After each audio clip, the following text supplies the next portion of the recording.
To cast the screen from your Redmi Note 15 Pro to your TV, first of all we'll need to open settings on our device. Next step is to locate more connectivity options, and from here navigate to the cast.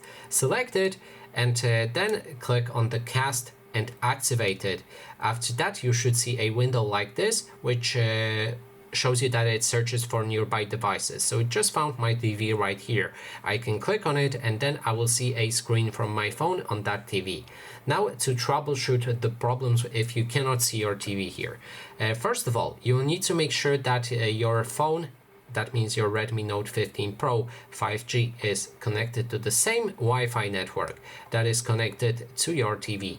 So also pay attention to the network names, since sometimes you have two different network names. For example, your TV might be connected to the 5G version of your Wi-Fi network and your phone is connected to the standard 2.4.